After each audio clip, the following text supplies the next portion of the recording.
ಇನ್ನು ಜಾತಿ ಜನಗಣತಿ ವಿಚಾರವಾಗಿ ಕೈಪಾಳ್ಯದಲ್ಲಿ ಸುಡುತ್ತಾ ಇದೆಯಾ ಜ್ವಾಲೆ ಅನ್ನೋ ಪ್ರಶ್ನೆ ಉದ್ಭವ ಆಗುತ್ತೆ. ಸಿಎಂ ಸಿದ್ದರಾಮಯ್ಯ ವಿರುದ್ಧ ಒಕ್ಕಲಿಗ, ಲಿಂಗಾಯತ ಹಾಗೂ ಬ್ರಾಹ್ಮಣ ಸಮುದಾಯದವರು ಸಿಡಿದೆದ್ದಿದ್ದಾರೆ, ಆಕ್ರೋಶವನ್ನ ಹೊರಹಾಕ್ತಿದ್ದಾರೆ. ಮುಂದಿನ ದಿನದಲ್ಲಿ ದೊಡ್ಡ ಹೋರಾಟಕ್ಕೆ ಸಜ್ಜಾಗ್ತಾ ಇದೆ.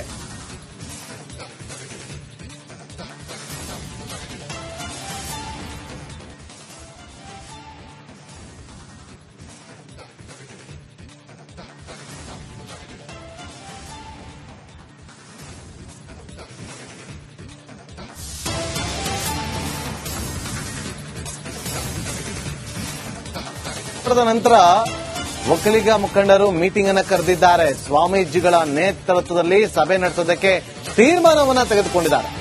ಜಾತಿ ಜನಗಣತಿ ವರದಿ ಒಪ್ಪಿದ್ರೆ ಹೋರಾಟಕ್ಕೆ ಸಿದ್ಧತೆ. ಹೋರಾಟ ಹೇಗಿರಬೇಕು ಅನ್ನೋದ್ರ ಬಗ್ಗೆ ಪ್ಲಾನಿಂಗ್ ಅನ್ನ ಮಾಡಿಕೊಂಡಿದ್ದಾರೆ. ನಾಳೆ ಸಚಿವ ಸಂಪುಟದ ನಂತರ ಒಕ್ಕಲಿಗ ಮುಖಂಡರು ಮೀಟಿಂಗ್ ಅನ್ನ ಕರೆದಿದ್ದಾರೆ. ಇದು ಸಮಾಜಘಾತಕ ಕೆಲಸ, ಇದು ಸಂವಿಧಾನ ವಿರೋಧಿಯಾದಂತ ಕೆಲಸ. ಎಲ್ಲರಿಗೂ ಸಮಾನತೆ ಬೇಕು ಅಂತ ಸಂವಿಧಾನದಲ್ಲಿ ಹೇಳುವಾಗ ಸಂವಿಧಾನವೇ ನಮ್ಮ ಸರ್ವಸ್ವ ಅಂತ ಹೇಳ್ತಿರ್ತಕ್ಕಂಥ ಕಾಂಗ್ರೆಸ್ ಪಕ್ಷದ ಮುಖಂಡರು ಕೆಲವರು ಇದರ ವಿರೋಧ ಮಾಡ್ತಿರೋದು ಅತ್ಯಂತ ವಿಪರ್ಯಾಸದ ನೋವಿನ ಸಂಗತಿಯಾಗಿದೆ. ಒಂದ್ ಕಡೆ ಕಾಂಗ್ರೆಸ್ ಪಕ್ಷದ ಮುಖಂಡರಾದಂತ ರಾಹುಲ್ ಗಾಂಧಿ ಅವರು ಯಾವಾಗಲೂ ಜಾತಿ ಸಮೀಕ್ಷೆ ಪರವಾಗಿ ಮಾತಾಡ್ತಾರೆ, ಆದ್ರೆ ಅವರದೇ ಪಕ್ಷದ ಕೆಲವು ಮುಖಂಡರಲ್ಲಿ ಅದನ್ನ ವಿರೋಧ ಮಾಡಿ ಮಾತಾಡುವಂತ ವಿಪರ್ಯಾಸಗಳಿದ್ದಾವೆ. ಇದನ್ನು ನಾವು ಯಾರೂ ಯಾವ ಕಾರಣಕ್ಕೂ ಒಪ್ಪೋದಿಲ್ಲ. ಇದು ಹಿಂದಿನ ಕಾಲ ಅಲ್ಲ. 2014-15 ಮಾಡಿರೋದು ಬಹಳ ಸೈಂಟಿಫಿಕ್ ಆಗಿ, ಮೆಕ್ಯಾನಿಕಲ್ ಆಗಿ, ಮೆಥಾಡಿಕಲ್ ಆಗಿ ಮಾಡಿದ್ದಾರೆ. ಇದರಲ್ಲಿ ಸುಮಾರು 1,60,000 ಜನ ಸರ್ಕಾರಿ ಮತ್ತು ಇತರ ಸಿಬ್ಬಂದಿಗಳು ಇದರಲ್ಲಿ ಭಾಗವಹಿಸಿದ್ದಾರೆ. ಎಲ್ಲ ಜಿಲ್ಲೆಯ ಜಿಲ್ಲಾಧಿಕಾರಿಗಳು ಇದಕ್ಕೆ ಮೇಲ್ವಿಚಾರಣೆ ನೋಡಿಕೊಂಡಿದ್ದಾರೆ.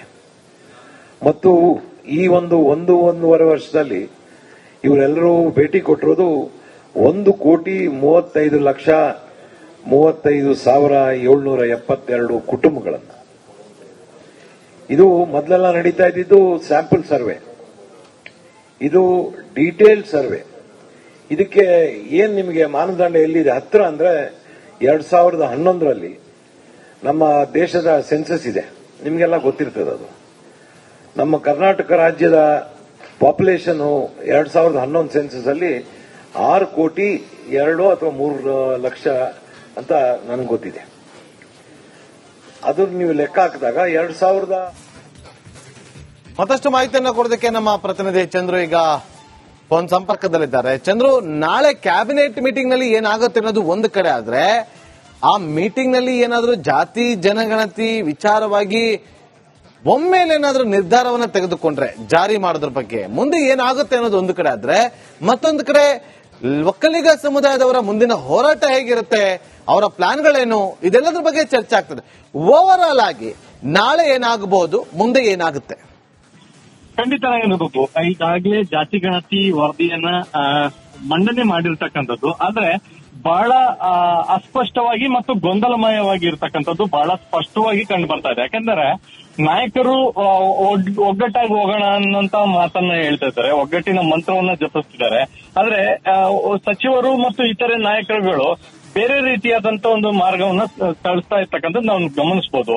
ಒಂದು ಕಡೆ ನೋಡಬಹುದು, ಪಕ್ಷದ ಪರವಾಗಿ ನಿಲ್ಬೇಕಾ, ಸಮುದಾಯದ ಪರವಾಗಿ ನಿಲ್ಬೇಕಾ, ಅಥವಾ ಯಾವ ನಾಯಕರ ಪರವಾಗಿ ನಿಲ್ಬೇಕು, ಈ ರೀತಿಯಾದಂತ ಒಂದು ಗೊಂದಲಕ್ಕೆ ಕಾಂಗ್ರೆಸ್ ನಾಯಕರು ಅಷ್ಟೇ ಅಲ್ಲ ಅನೇಕರು ಸಿಲುಕೊಂಡಿರ್ತಕ್ಕಂಥದ್ದು.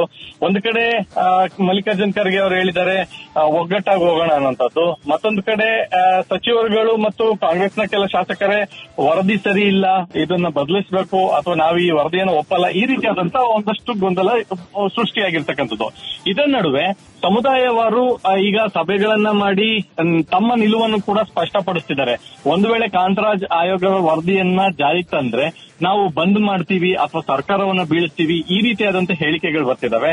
ಮತ್ತೊಂದು ಕಡೆ ಒಂದಷ್ಟು ಶೋಷಿತ ಸಮುದಾಯಗಳು ಕೂಡ ಈಗಾಗಲೇ ಸ್ಪಷ್ಟಪಡಿಸಿದಾವೆ, ಈ ವರದಿಯನ್ನ ಜಾರಿಗೆ ತರಲೇಬೇಕು, ನಾವು ಸರ್ಕಾರದ ಪರವಾಗಿ ಇದ್ದೀವಿ ಅಂತ. ನಾಳೆ ಕ್ಯಾಬಿನೆಟ್ ಸಭೆಯ ಬಹಳ ಮಹತ್ವ ಮತ್ತು ಕುತೂಹಲಕಾರಿಯಾಗಿರ್ತಕ್ಕಂಥದ್ದು. ಯಾಕೆಂತಂದ್ರೆ ಎಲ್ಲಾ ಸಚಿವರಿಗೂ ಕೂಡ ನೀವು ಅಧ್ಯಯನ ಮಾಡ್ಕೊಂಡ್ ಬನ್ನಿ ಅನ್ನುವಂತ ಸಲಹೆಯನ್ನ, ಸೂಚನೆಯನ್ನ ಮುಖ್ಯಮಂತ್ರಿಗಳೇ ನೇರವಾಗಿ ಎಲ್ಲಾ ಸಚಿವರಿಗೂ ಕೊಟ್ಟಿರೋದ್ರಿಂದ ನಾಳೆ ಸಮುದಾಯವಾರು ಸಚಿವರುಗಳು ಕೂಡ ಇದರಲ್ಲಿ ಭಾಗಿಯಾಗ್ತಿರೋದ್ರಿಂದ ಏನೆಲ್ಲ ವಿಚಾರಗಳನ್ನ ಚರ್ಚೆಯನ್ನ ಮಾಡ್ತಾರೆ ಅನ್ನುವಂಥದ್ದು. ಸೊ ಅಂತಿಮವಾಗಿ ಈ ವರದಿಯನ್ನ ಜಾರಿಗೆ ತರಬೇಕಾ ಅಥವಾ ಹೆಚ್ಚಿನ ವರದಿಗೆ ಅಧ್ಯಯನ ಮಾಡಲಿಕ್ಕೆ ಸಚಿವ ಸಂಪುಟ ಉಪಸಮಿತಿ ಏನಾದರೂ ರಚನೆ ಮಾಡಬಹುದಾದಂತ ಸಾಧ್ಯತೆಗಳನ್ನು ಕೂಡ ತಳ್ಳಿ ಹಾಕೊಂತಿಲ್ಲ. ಹೀಗಾಗಿ ಯಾವ ನಿರ್ಧಾರವನ್ನ ಸರ್ಕಾರ ತೆಗೆದುಕೊಳ್ಳುತ್ತೆ ಅದರ ನಂತರ ಯಾವ ರೀತಿಯಾದಂತಹ ಹೀಟಪ್ ಅನ್ನ ತೆಗೆದುಕೊಳ್ಳುತ್ತೆ ಈ ವಿಚಾರ ಅನ್ನೋದು ಕೂಡ ಬಹಳ ಸ್ಪಷ್ಟವಾಗಲಿದೆ. Nagendra Babu. Okay, thank you Chandru ನಿಮ್ಮೆಲ್ಲ ಮಾಹಿತಿಗಾಗಿ.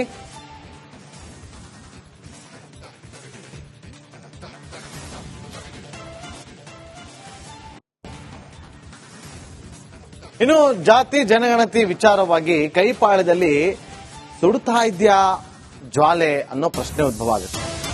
ಸಿಎಂ ಸಿದ್ದರಾಮಯ್ಯ ವಿರುದ್ಧ ಒಕ್ಕಲಿಗ, ಲಿಂಗಾಯತ ಹಾಗೂ ಬ್ರಾಹ್ಮಣ ಸಮುದಾಯದವರು ಸಿಡಿದೆದ್ದಿದ್ದಾರೆ, ಆಕ್ರೋಶವನ್ನ ಹೊರಹಾಕ್ತಿದ್ದಾರೆ. ಮುಂದಿನ ದಿನದಲ್ಲಿ ದೊಡ್ಡ ಹೋರಾಟಕ್ಕೆ ಸಜ್ಜಾಗ್ತಾ ಇದೆ.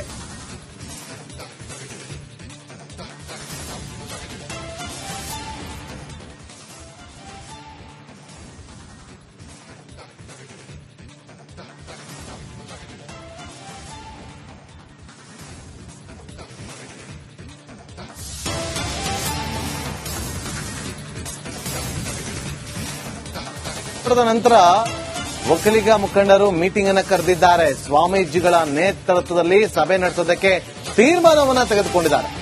ಜಾತಿ ಜನಗಣತಿ ವರದಿ ಒಪ್ಪಿದ್ರೆ ಹೋರಾಟಕ್ಕೆ ಸಿದ್ಧತೆ. ಹೋರಾಟ ಹೇಗಿರಬೇಕು ಅನ್ನೋದ್ರ ಬಗ್ಗೆ ಪ್ಲಾನಿಂಗ್ ಅನ್ನ ಮಾಡಿಕೊಂಡಿದ್ದಾರೆ. ನಾಳೆ ಸಚಿವ ಸಂಪುಟದ ನಂತರ ಒಕ್ಕಲಿಗ ಮುಖಂಡರು ಮೀಟಿಂಗ್ ಅನ್ನ ಕರೆದಿದ್ದಾರೆ. ಇದು ಸಮಾಜಘಾತಕ ಕೆಲಸ, ಇದು ಸಂವಿಧಾನ ವಿರೋಧಿಯಾದಂತ ಕೆಲಸ. ಎಲ್ಲರಿಗೂ ಸಮಾನತೆ ಬೇಕು ಅಂತ ಸಂವಿಧಾನದಲ್ಲಿ ಹೇಳುವಾಗ ಸಂವಿಧಾನವೇ ನಮ್ಮ ಸರ್ವಸ್ವ ಅಂತ ಹೇಳ್ತಿರ್ತಕ್ಕಂಥ ಕಾಂಗ್ರೆಸ್ ಪಕ್ಷದ ಮುಖಂಡರು ಕೆಲವರು ಇದರ ವಿರೋಧ ಮಾಡ್ತಿರೋದು ಅತ್ಯಂತ ವಿಪರ್ಯಾಸದ ನೋವಿನ ಸಂಗತಿಯಾಗಿದೆ. ಒಂದ್ ಕಡೆ ಕಾಂಗ್ರೆಸ್ ಪಕ್ಷದ ಮುಖಂಡರಾದಂತ ರಾಹುಲ್ ಗಾಂಧಿ ಅವರು ಯಾವಾಗಲೂ ಜಾತಿ ಸಮೀಕ್ಷೆ ಪರವಾಗಿ ಮಾತಾಡ್ತಾರೆ, ಆದ್ರೆ ಅವರದೇ ಪಕ್ಷದ ಕೆಲವು ಮುಖಂಡರಲ್ಲಿ ಅದನ್ನ ವಿರೋಧ ಮಾಡಿ ಮಾತಾಡುವಂತ ವಿಪರ್ಯಾಸಗಳಿದ್ದಾವೆ. ಇದನ್ನು ನಾವು ಯಾರೂ ಯಾವ ಕಾರಣಕ್ಕೂ ಒಪ್ಪೋದಿಲ್ಲ. ಇದು ಹಿಂದಿನ ಕಾಲ ಅಲ್ಲ. 2014-15 ಮಾಡಿರೋದು ಬಹಳ ಸೈಂಟಿಫಿಕ್ ಆಗಿ, ಮೆಕ್ಯಾನಿಕಲ್ ಆಗಿ, ಮೆಥಾಡಿಕಲ್ ಆಗಿ ಮಾಡಿದ್ದಾರೆ. ಇದರಲ್ಲಿ ಸುಮಾರು 1,60,000 ಜನ ಸರ್ಕಾರಿ ಮತ್ತು ಇತರ ಸಿಬ್ಬಂದಿಗಳು ಇದರಲ್ಲಿ ಭಾಗವಹಿಸಿದ್ದಾರೆ. ಎಲ್ಲ ಜಿಲ್ಲೆಯ ಜಿಲ್ಲಾಧಿಕಾರಿಗಳು ಇದಕ್ಕೆ ಮೇಲ್ವಿಚಾರಣೆ ನೋಡಿಕೊಂಡಿದ್ದಾರೆ. ಮತ್ತು ಈ ಒಂದೂವರೆ ವರ್ಷದಲ್ಲಿ ಇವರೆಲ್ಲರೂ ಭೇಟಿ ಕೊಟ್ಟಿರೋದು 1,35,35,772 ಕುಟುಂಬಗಳನ್ನು. ಇದು ಮೊದಲೆಲ್ಲ ನಡೀತಾ ಇದ್ದಿದ್ದು ಸ್ಯಾಂಪಲ್ ಸರ್ವೆ, ಇದು ಡೀಟೇಲ್ ಸರ್ವೆ. ಇದಕ್ಕೆ ಏನ್ ನಿಮಗೆ ಮಾನದಂಡ ಎಲ್ಲಿದೆ ಹತ್ರ ಅಂದ್ರೆ 2011ರಲ್ಲಿ ನಮ್ಮ ದೇಶದ ಸೆನ್ಸಸ್ ಇದೆ, ನಿಮಗೆಲ್ಲ ಗೊತ್ತಿರ್ತದೆ. ಅದು ನಮ್ಮ ಕರ್ನಾಟಕ ರಾಜ್ಯದ ಪಾಪ್ಯುಲೇಷನ್ 2011 ಸೆನ್ಸಸ್ ಅಲ್ಲಿ 6,2 ಅಥವಾ 3 ಲಕ್ಷ ಅಂತ ನನಗೆ ಗೊತ್ತಿದೆ. ಅದು ನೀವು ಲೆಕ್ಕ ಹಾಕಿದಾಗ 2000